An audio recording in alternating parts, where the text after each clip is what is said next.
All right, people are already coming in. Thanks everybody for joining us. We'll get started in just a sec. Way that makes it easier.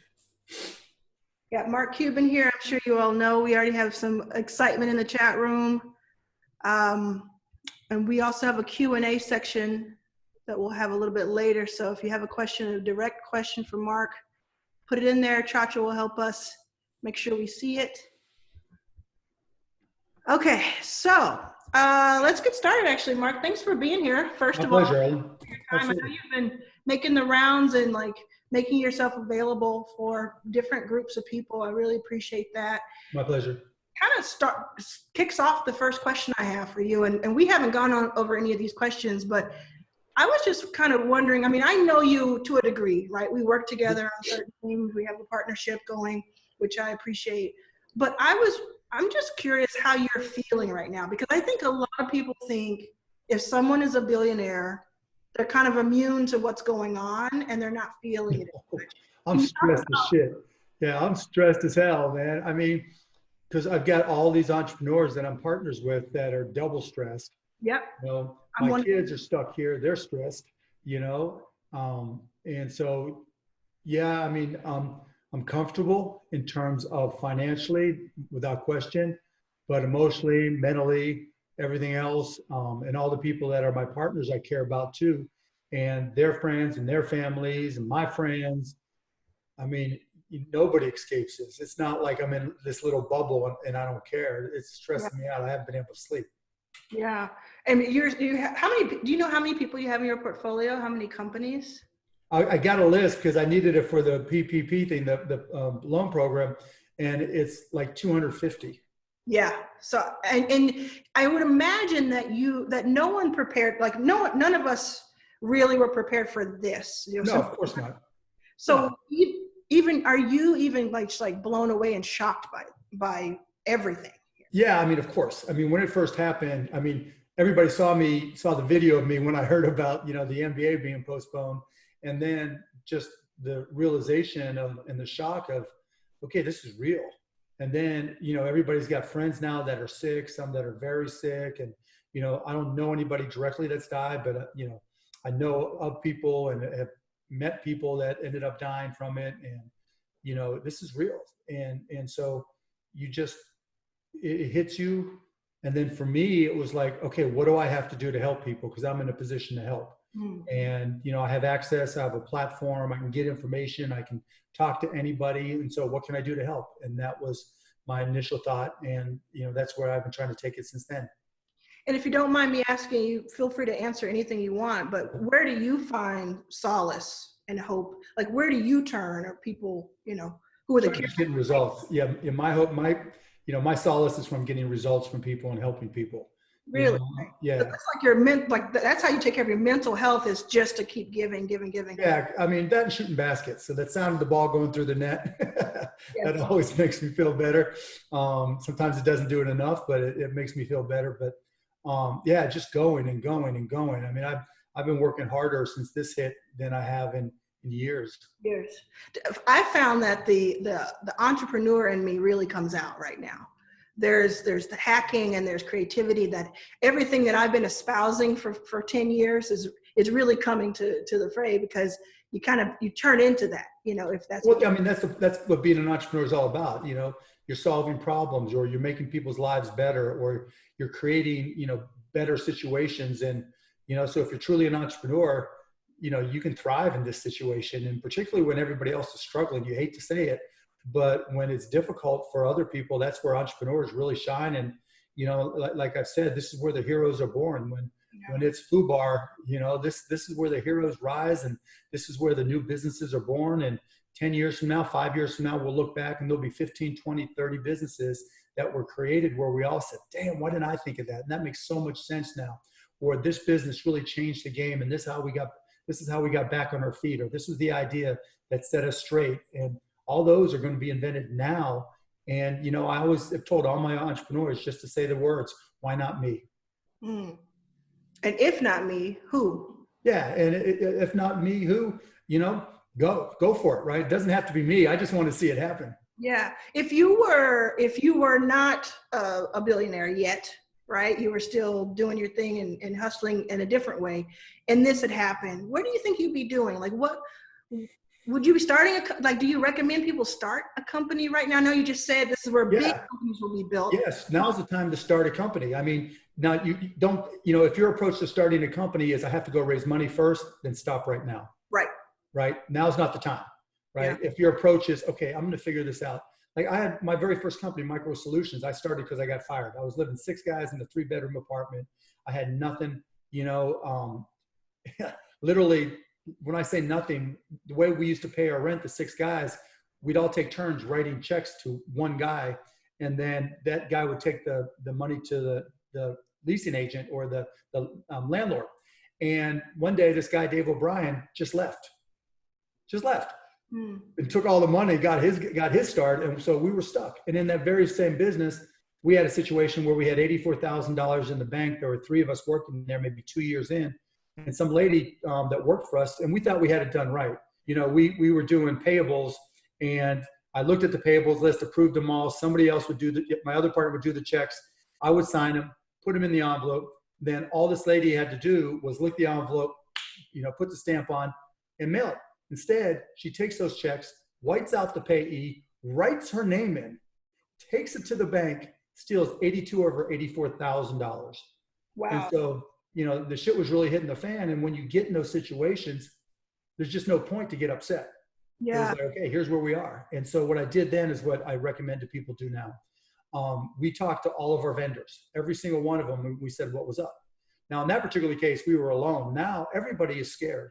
Everybody realizes that almost every company on the planet is in a unique situation. So they're willing to talk, you know, and they're trying to make this, you know, a landlord's trying to have the same conversation with their mortgage banker, who's trying to have the same conversation with whoever lent them money.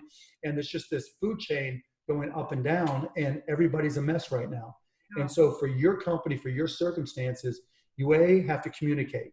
B, you have to be honest. And 3, you have to be transparent. Everybody knows it's a mess. You can't say, well, it's okay and it's going to be different for me. That's BS, right? Yeah. Everybody's in a messed up situation, and you just have to recognize that. And anybody and everybody who's a stakeholder, you have to communicate. And what's interesting is you'll find that people in similar circumstances, and you'll come up with good ideas to deal with it. You know, if you help me with this, I'll do that for you. Or if you buy me some time on this, I'll buy you some time on that. You know, or let's both go to this banker together. Maybe we can work together on this. Or, you know, let's work. Here's how we're going to fill out the Paycheck Protection Program loan information. Let me help you with that, and you can help me with this. Everybody's in the same boat. Everybody's back's against the wall. And I'm a big believer that for an entrepreneur, when your back's against the wall, that's when you do your best work. Damon John on Shark Tank calls it the power of broke. Yeah, the power of broke. I know a lot of us can relate to that. Yeah. What do you think about reputation right now? I think where reputation right now, this is where reputations are made and broken. This is no question. Yeah. I mean, how you treat everybody is how people are going to treat you. This is, you know, how you treat your employees, how you treat your vendors, how you treat your customers is going to define your brand for decades. You know, we live in a social media world, and everybody defines themselves by what they put on their Instagram, their TikToks, their Twitters, their Snapchat. You know, and you're not going to present something that doesn't fit with who you think you are or who you want to be. And if you go from a company that's being cool to all of a sudden you didn't treat your employees so well and everybody found out about it, you're not cool. You know, you're off the list, right? No one's going to rep you at all. Yeah. And so you see that happening. You know, everybody's hearing stories now. Yeah, I got laid off via an email, you know, or everybody said that this was going to be okay. Then we got a blast voicemail. You know, those stories are going to get out, and those companies, when things turn around and we're in America 2.0 after this reset, those companies are going to be in deep shit because people aren't going to respect them and aren't going to want to do business. On the flip side, like I'm hearing stories like Bank of America. Say what you want. They have 208,000 employees. They're paying every single one of them like nothing happened. You know, Starbucks is doing a lot of the same things. Walmart doing a lot of the same things. Some grocery stores doing. Now, you know, Walmart and grocery stores, their business is good. Starbucks isn't. You know, Bank of America is not. And so when you see companies that are doing the right thing and paying for their employees as if nothing changed, those are the companies people are going to want to do business with, and their brand will be built in the exact opposite for the others. Yeah. And what would you say to someone who says, this has really knocked me out? How do you rebound? I don't want to get too cliche with the words here, Yeah, I hear you. but how do you rebound and from this type of adversity? Like, let's say you have just been fired or laid off just now.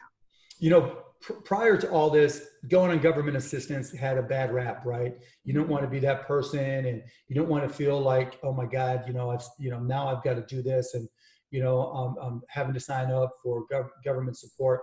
But it's different now. All things are different now, and so it's incumbent upon you, if you run a business, to know all the options that are available to you. If you've just gotten fired or laid off, or furloughed, whatever, to go out there and find everything. I mean, if you apply for unemployment now, the turnaround is relatively quick. And with this new stimulus program, you might make more now than you did on your job, but you don't know that unless you do the work. So get out there, take advantage of all these programs. And I really believe that the stimulus program is going to keep on happening. It may be $2 trillion, but it's going to turn to $4 trillion, to $6 trillion. And we're going to find out if, going into unlimited debt for a country can make or break a country. But we are where we are, and you have to look out for your family and yourself. So apply. Yeah. Right now. As someone who's been on food stamps before, who's gotten unemployment before, I will say that there is a stigma around it, but do not be ashamed to do that. In fact, you get those things because of the work you did in the past, because you earned it. So please look for it. We're having a CPA, a financial literacy webinar today at 4:30 Pacific.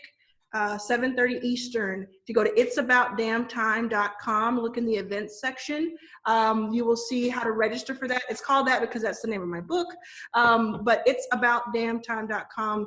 That's where you register. At 4:30, we're going to have an expert on to give you the lay of the land. And kind of switching gears just a little bit, Mark, the Mavericks. Now, I've never, a lot of people here know me, so they know that I'm not a big sports person. I don't know a lot about sports, but I did grow up in Dallas, and so the Mavericks are very near and dear.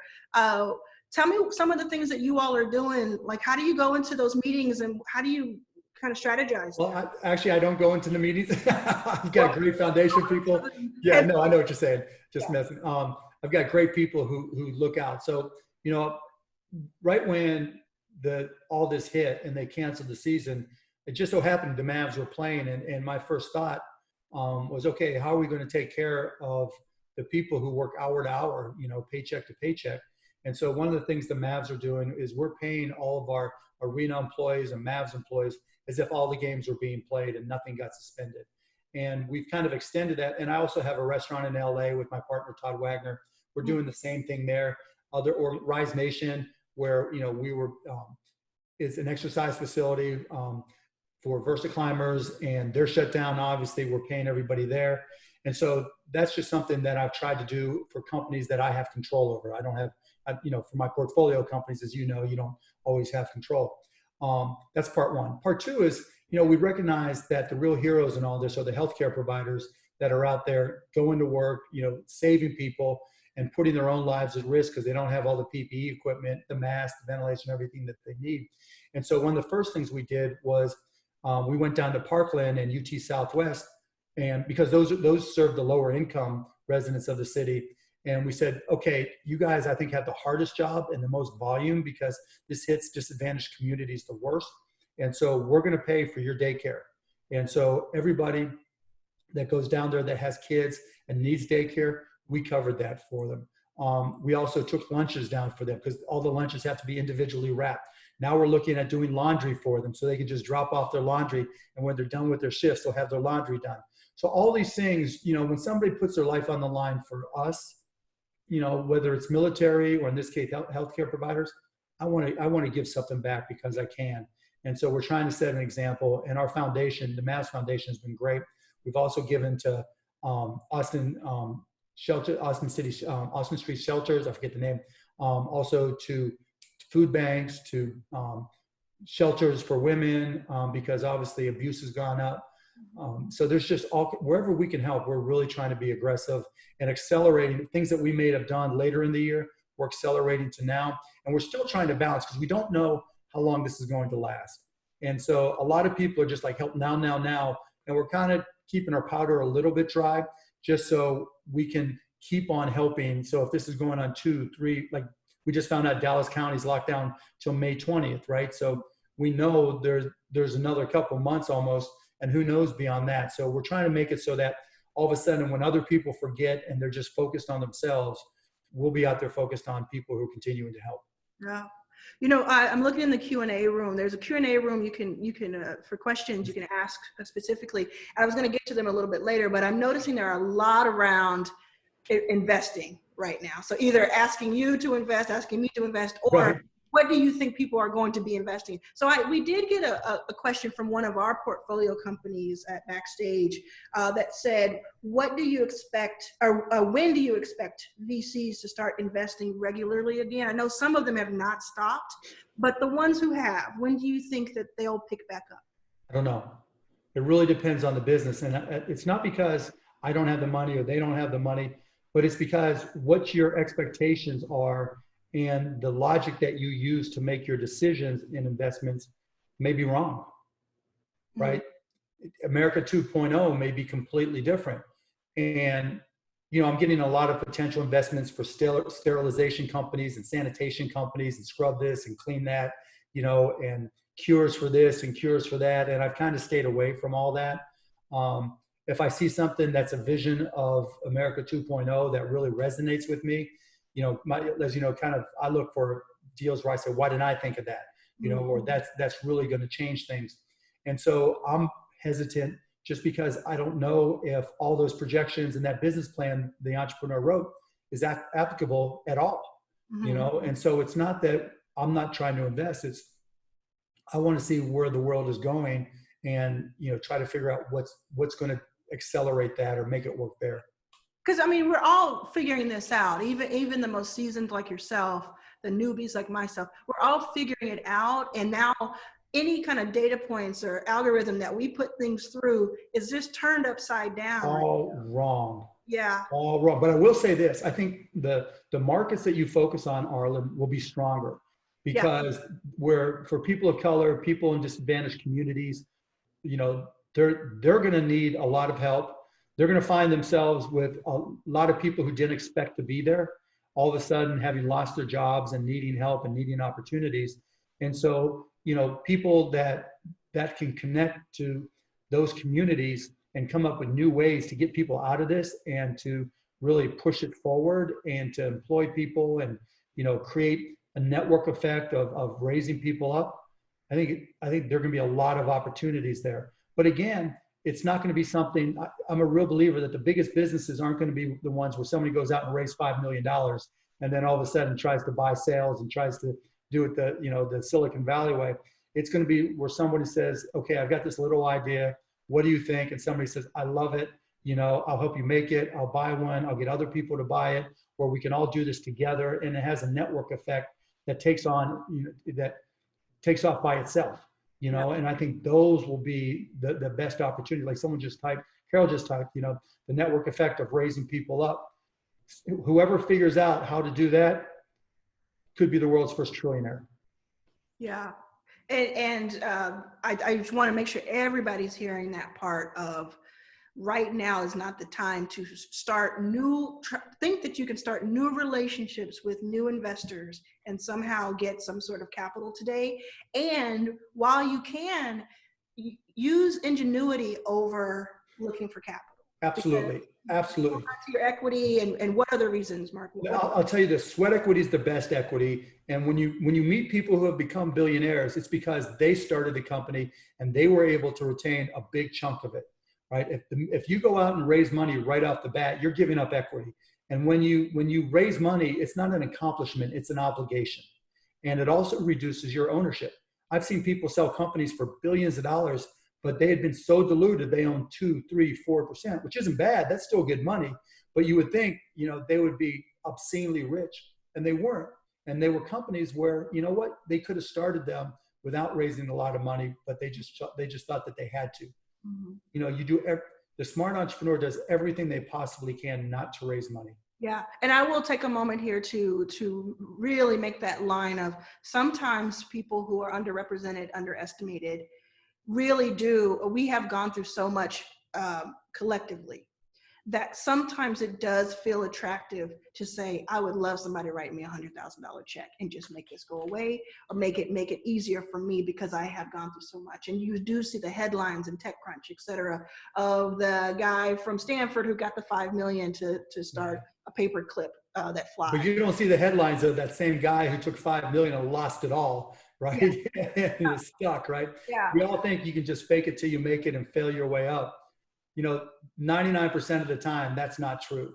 And for those people, they were born with the silver spoon, and chances are they were going to fail their way up anyways.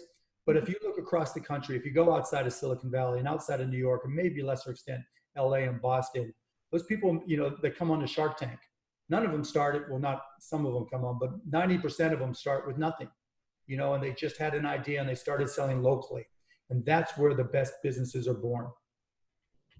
Who does win economically in a time like this, Mark?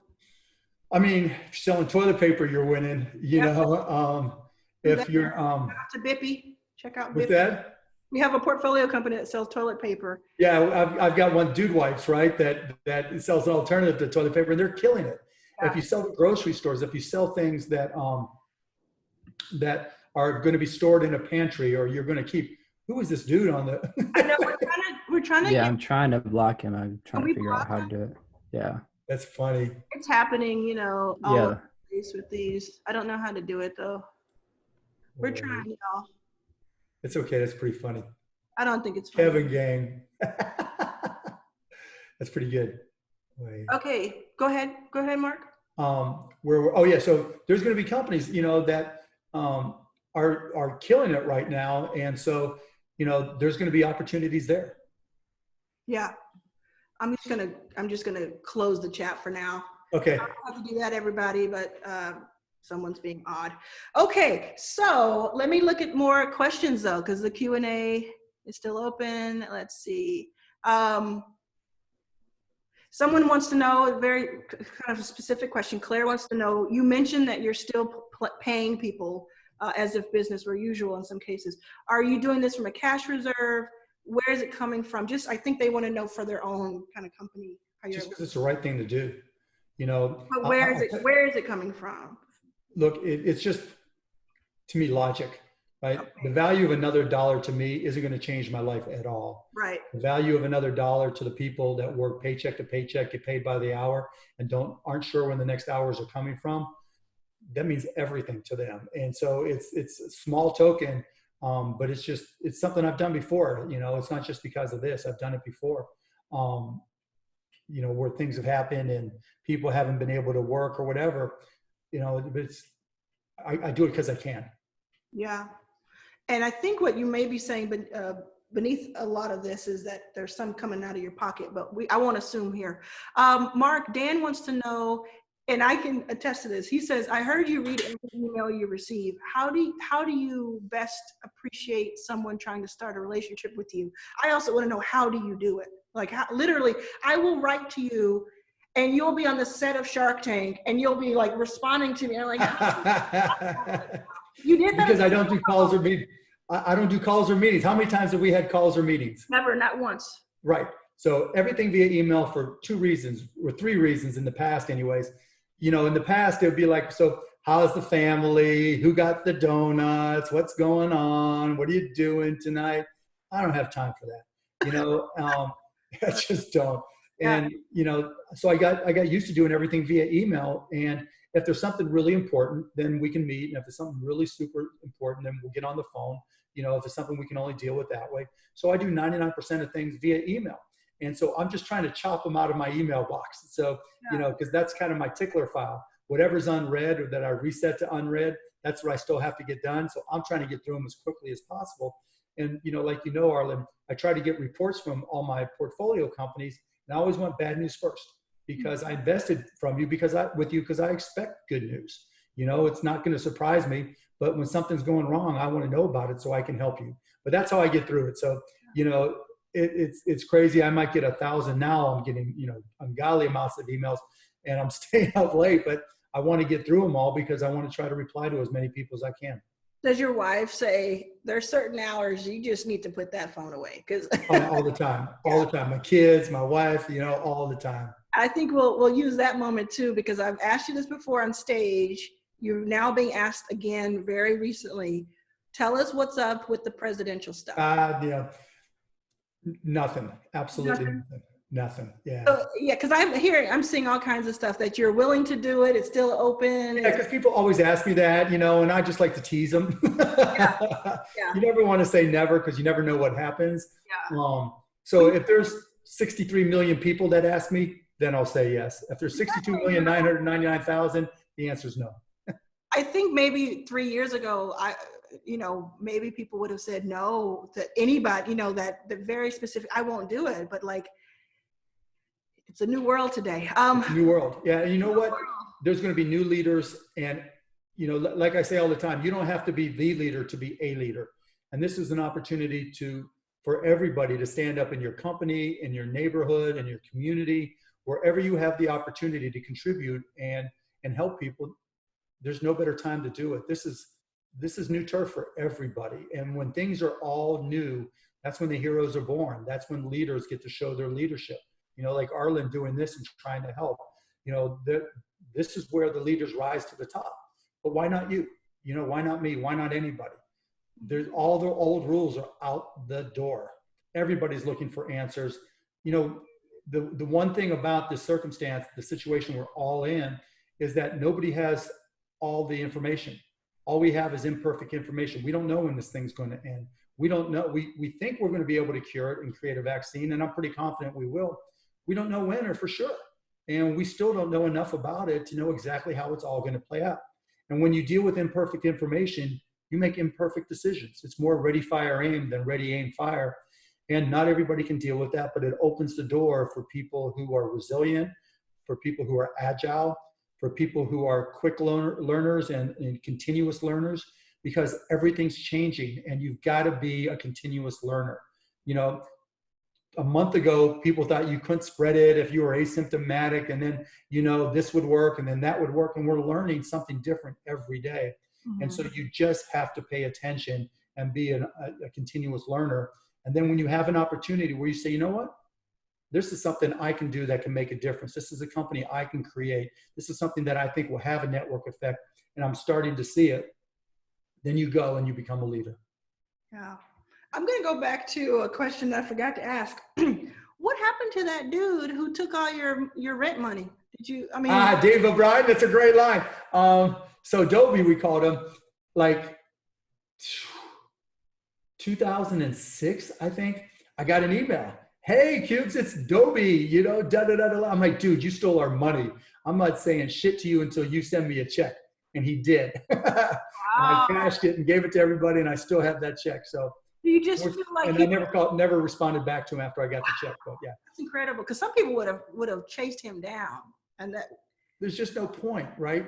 It's like when the lady stole the money. I've had a couple companies where people have committed fraud or whatever out of hundreds, that I've invested in. It happens, right? I've got too much I can do to create and to make money and to build businesses to go backwards. That's why with all this stuff, with this reset we're going through, that's why it's just like, I'm not a Trump fan, but why waste the energy on screaming and yelling at a dude we know can't deal? Why not put that towards something that can be positive? Because now we need that more than ever. It ain't about what he's doing. It's about what we do. And now the door is wide open because everybody's facing the same adversity and nobody has a solution. And when that happens, you just go. You just go. You don't let anything hold you back. We have a couple of questions about being a parent in this environment and working from home and running a company, and also what your day-to-day looks like these days. We touched on it with the emails, but can you combine those two questions? Yeah, you see my mess behind. Oh, I guess you don't. You see the virtual background. This is where I do my stuff, or I'll be out there sitting with my kids on my phone doing my email. But it's hard. It's hard on them. I have 3 kids, 10, 13, and 16. The youngest is my son.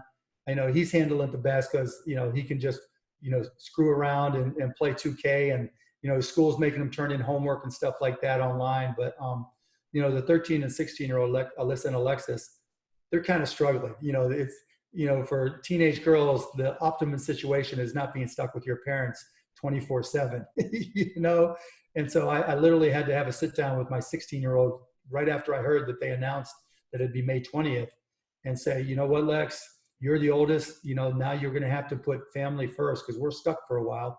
And there's going to be a lot of forced family fun at the Cuban household. And I want you to be in charge of it because you're going to say no to any ideas anybody else has. So it's got to be your idea, And so the challenges we face is no different than anybody else. Yeah, it's a negotiation. Always. Right. And that kind of reminds me a little bit, like, again, kind of going away from coronavirus and just day to day. Have you seen in your children that they are master negotiators? Yes. Oh, yeah. Are you kidding me? My son wants to negotiate everything. My oldest daughter is 16 and she's already a 50-year-old lawyer. My little daughter's different. She's more heartfelt and more touchy-feely and more emotional, more of an athlete than the rest of us. But, she's still at 13, she's still trying to find her way. But they're all great kids. But my 10-year-old and my 16-year-old are negotiating everything. I don't know where they get it from, or everything's a business. I don't know where they get it from. But yeah, that's an adventure because it's like I see myself and they're throwing me right back at me. So it's fun a lot of times and it's exciting watching them grow up. And look, as a parent, my wife and I, we try to take the positive out of all of this because we get to spend all this time and they're forced to spend this time with us. It's okay, I'll see you guys later. I'll be back. What's my curfew? Better be back by your curfew.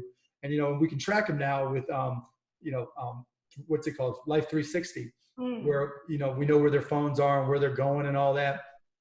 But, it's, so I can see the positive of it, but they ain't seen it yet. So we'll see what happens over the next couple months. Well, Glory Keynes wants to know, what is your advice for college students who will be graduating this year, given everything that's going on? Take any job. Take any job. It doesn't matter. You don't need the perfect job because you don't know what that's going to look like. And don't look at it as a career, right? You're a free agent. You're going out there, you're signing a 1-year rookie contract and you're seeing how good you are and you're going to learn and pay attention. You spent your time in college paying to learn. Now this is your chance to get paid to learn. And when you go to a company, I don't care if you're working as a bartender, barmaid, barback, bagging groceries at a grocery store, don't just put your headphones on and ignore everything around you. Pay attention because it's the best business education you can ever get. I learned more from the companies that fired me and the jobs I hated than I did from the jobs I liked because I got to see what not to do. I got to see how not to treat people. I got to see how not to sell. And all those things became valuable tools for me as I started my own companies. Shamita wants to know, can you share any public examples that any of your portfolio companies have done as an interesting or successful pivot in the past few weeks since COVID-19 has emerged? Not in the past few weeks, sorry. 6:30, okay. Not in the past few weeks, no. It's still too early. It's only been a few weeks. I think the biggest focus we pushed out to our portfolio companies is to apply for the PPP loan and getting them prepared for that and helping them get their information organized. And if they have had layoffs and they couldn't avoid it, helping their people get ready to get public assistance. Let's talk a little bit more about that. And we will talk about that on our 4:30 Pacific call. Go to itsaboutdamntime.com to register for that. That's a CPA who's going to be giving a lot of information about it. But I know you have been a proponent of all of the stimulus package, of getting as much information to people as fast as possible. Yep. You want to talk a little bit more about that? Yeah, so if you go to SBA.gov or treasury.gov/cares, you can see a lot of the details and the information. But the most important thing is one, applying for it, and two, recognizing the information you have to put together. Because it's easy to get frazzled by it all. They want to know what your payroll was. They want to know, how you tracked everything. They want to know, some relatively tax information. So these are things you're going to have to put together.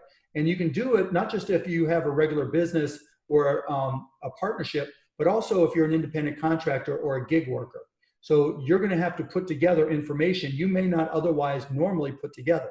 And let's just hope if you get tips, you declared all that with the IRS, because you'll get more money if you did. But yeah, the most frazzling part is just aggregating all the information. So for some people, it's going to be going through all your receipts or just putting together however you kept your books and getting that information organized, printed out, and being able to get it to your bank so you can get the loan. And also realize what's different about these loans is that the banks will approve them all. With the old SBA loans pre-corona, you had to go to the SBA, and the SBA had to approve it in most cases, not all. Now the banks could approve it, and you don't have to personal guarantee. You don't have to sign away your life. You just have to certify that all the things that you say are true. And if you don't want to have to pay it back, just retain all your employees and hopefully hire some more over the next couple months. And Mark, do you have a few more minutes? Yeah, I've got probably 5 more minutes. Perfect. Okay. A lot of people have asked about hiring in this climate. Either they were getting ready to hire before this started, or they do need to hire right now. How do they attract people right now? And how do they make decisions so quickly when you don't have that same runway of time to... Well, first, hire slow and fire fast. That should always be a rule in your business, right? You don't want to rush into hiring, particularly now. But you do want to get the word out there on social media or whatever you used previously, because there's going to be a lot more candidates than there would have otherwise been, because so many people are getting laid off and fired. So, yes, hire, please hire. Pay a living wage, but you don't have to overpay. Hopefully you can hire 2 people or 3 people instead. But yes, do it, because you're going to be helping. And if you need it for your business, do what you got to do, but be good at hiring. Yasmin wants to know, this is a really interesting question, I think. She wants to know, do you think, or they want to know, do you think some entrepreneurs and founders of newer companies go back into the workforce right now in this unsettling time? Depends on the company. It depends on how you think you can do. It depends on what you think is going on. That's part of being an entrepreneur. You have to make those hard decisions. And it's really a balance based off what your requirements are personally. What does it take for you to live? Maybe you have a spouse or a partner that's working and you aren't, or vice versa. Or maybe your spouse or partner lost their job and now there's more of a stress in paying the bills. And if that's the case, go get a job. Look, there's no shame in getting a job. Are you kidding me? I mean, just go do what you think makes you most comfortable. Look, the definition of success in my mind is waking up in the morning with a smile on your face. Yeah. If that reduces your stress and you good, go and do what it takes, right? Because these are different times, and not everybody was built to be an entrepreneur and at this level of stress. And there's nothing wrong. I mean, I always say, people always ask, well, when can I start a business? When should I start a business? You already know when it's time to start a business, you'll know it's time to start a business, because you'll be prepared and you'll be ready. And if you're not prepared and you're not ready and you're not sure, go get a job. Yeah. We'll close out, and I really appreciate all your time. I know everybody else does too. We'll close out with a couple of questions that are more about like the media work that you do and the sports work that you do. Again, going back to sports, don't know much about it, so don't know the jargon, but when do you imagine, if you had to guess, people are going to be able to see basketball again? Is there going to be a way that we can watch professional basketball without the audience? Yes. Yeah, I mean, when the time comes and the doctors and scientists say it's safe, then I imagine that the NBA will go back and start playing games, because I think we need it. Even you, Arlan, not a basketball fan, or a sports fan, when a team is winning and you feel everybody excited and the whole city is fired up, you don't have to be a sports fan to appreciate it. I love one-on-one sports, I'll say. I like Serena, I like the one-on-one. Yeah, so you get excited, you get amped up. And we need that, right? We need something to cheer for. We need something communal where the whole team can get behind the Dallas Mavericks, or the whole city can get behind the Mavs or the Cowboys or the Stars or the Rangers, or whoever it is, right? We need that because we want something positive to get excited about. So sports has a moral obligation, and I think the NBA recognizes that, to try to come back when it's safe. And so, yes, we'll come back, and you won't be able to go to the event, but you'll be able to watch it on TV. Could you imagine if the Olympics weren't postponed and the United States had some rowing team or whatever, and we were huge underdogs and we were taking on the Russians or the Chinese, like something out of Rocky? The entire country would be on fire rooting for them, because that's what we need right now. We need teams to root for. Yeah, I used to be very aggravated by weekend Twitter because of all the sports, and now I miss them. I miss everybody being so excited about whomever did what. Most of them were yelling at me, so don't feel bad. All right. And the last question I'll ask you is going back to Shark Tank. Uh-huh. I know you guys you all usually tape in the summer, and then are you all going to be able to do something online, or how are you going to do that? No, we'll do it the same way. We'll just delay it until it's safe. Okay. You know, because there's so much production involved. And I will say, since you set me up, Shark Tank is on tonight, Friday nights on ABC. So tune in. Hey, Arlan, what I tell you, you got to always be selling, right? Yeah. Always be selling. And so, you know, what else have you got to do? You're staying home. You're an entrepreneur, right? Always sell them. It's about damn time you watch Shark Tank and read Arlan's book. Thank you so much, Mark. I really appreciate your time. Say hi to the family, and I think everybody appreciates it. There would be applause if we were out somewhere, but I hear you. Thanks for all you're doing as well. No, thank you, Arlan. Thank you for what you're doing, and thanks for always teaching me. Thanks. Take care. Hey, everybody. Mark's going to go. I'm going to say goodbye to everybody. Hope you have a great day. Let us know how you, what you thought of it, and we'll see you soon.